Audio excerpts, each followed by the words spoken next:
Welcome back, I'm Tiffany Ellis. Ninja Man gets a new court date. More soca madness in Kingston. Flo sits on a new throne. These stories plus much more in our E-News package, which begins right now. Onstage Reviews is brought to you by Pizza Hut. Like it was with the Vybz Kartel trial, the Ninja Man murder case is faced with more delays. The artist, along with attorney Katie Knight, turned up on the original April 7 court date with an application for the case to be thrown out on the grounds of a constitutional rights breach. The presiding judge quickly rejected the application and issued a November 10 date for the commencement of the trial. Stay tuned to Onstage for more. Now drop out like no punk, me still like a Charling boom. The Bacchanal season in Jamaica is winding down. On Friday, March 4, Skinny Fabulous took the stage at the new Mass Camp. Just show me your worst behavior. You see, because I've been here a few times before, I can give you a comparative view on it. Jamaica soca scene has obviously grown. The reception between when I was here in Mass Camp 2-3 years ago and now, way different. Not only because the song is bigger, but because the audience is a lot more open to that soca vibe right now. And last night, courtesy of Digicel, soca queen Destra Garcia came to mash up everything. I'm addicted to the Jamaican crowd and the crowd response and just the family vibe that I get here, you know. Officially closing off the Bacchanal Friday series. I'm saying this loud and I'm saying it clear. I feel more at home in Jamaica than I do in Trinidad sometimes.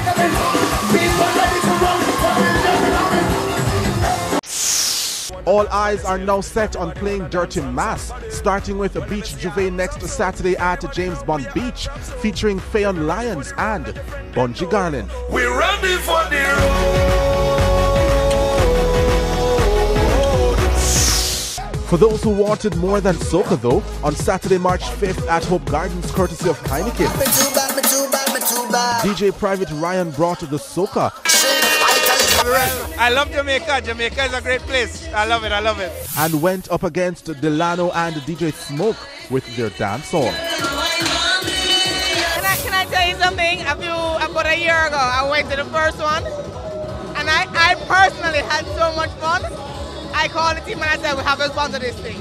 I mean, and everybody holds on to the soca versus dancehall fact, and I told Delano that he needs to match up soca tonight.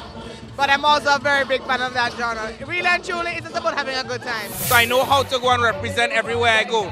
You know, every country is different, and you need to pay respect to the culture and bring your own flair to it, but also put an element of the local place that you're playing. The following day, Sunday, March 6th, specially invited guests followed Jackie Tyson and Dr. Dennis Howard to the waterfront downtown Kingston for Brunch and Rhythm. Well, Brunch and Rhythm on the waterfront means it's a spectacular event. Happens one Sunday in the month. It's originally every end of month except Mother's Day and Father's Day. Everywhere else in the world, downtown is a hub of activity, an area of sophistication and exclusion. Downtown started being like a bother, you're going to get held up. And we want to change that perception because it should be the hub of Kingston. Gourmet food and drinks, great scenery and good music. That is pretty much what you will buy into at Brunch and Rhythm. We want to see other entities, other organizations come downtown and be a part of the mix. We have gotten some serious support from sponsors, Scotiabank, the Jamaica Observer, UDC, and all of these people. We want to see more.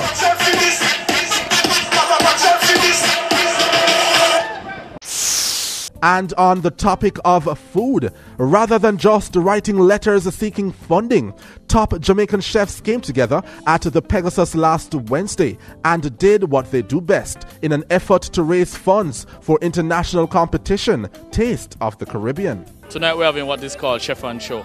It's our annual event that we use to generate funds to send a national culinary team overseas to represent Jamaica. At least 25 different chefs, island-wide, just to share the experience of good culinary food, good culinary spirits. It's just like champs, yeah? So as you see here, the atmosphere is really good. So we're here to try to raise $4 million to send the team off to Miami to represent Jamaica. Fundraisers aren't usually as exquisite as this one was, and impressively, the organizers bought into the Buy Jamaica, Eat Jamaica concept. Here tonight you'll find, for example, the proteins that are being used, the starch that are being used from the pastry areas, from the salad areas, and the chefs are giving variations. We will find ingredients that are indigenous to Jamaica, more prominent, opposing to those that are common to, like, Europe and other parts of the world. Taste of the Caribbean is set for June 28 to July 2nd in Miami. And as for our biggest competitor, the chefs say it will come from the island whose culture and music are infiltrating our airwaves and entertainment space at the moment. Trinidad. Trinidad always come really well. They know what they're about, and just like us, they love what they do and they take it to heart. So we much the same, and we'll be doing the same. Like so many others, the popular HBO series Game of Thrones is a hit with many Jamaicans. There's only one hell. So last Sunday evening, Flo invited fans of the show and the media to a special screening of the world premiere of Season 4 at the Courtly Auditorium. What's happening here is a first. It's the first time that an international content aggregator has actually partnered with a local distributor to actually, as part of their launch night or premiere night for a major series. Game of Thrones is HBO's largest property right now globally, and we feel very honored that they chose Flo to work with as partners in Jamaica and indeed in all of the Flo territories across the Caribbean. One of the things that Flo is doing is really bringing the content to life for our customers. I mean, we are an entertainment source, provide cable service and internet service, but at the end of the day, people are using cable to watch what they love.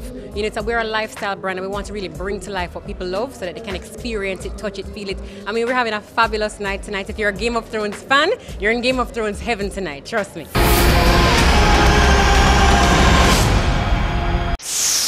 This Easter weekend for the third year now, patrons will experience a great escape. 7 events, 4 nights, 3 days, one great Easter weekend, Negril, Jamaica.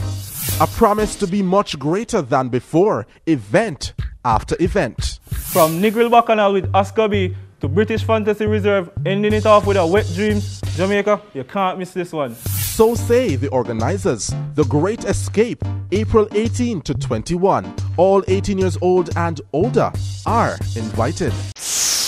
And here now are our So Good moments for this week.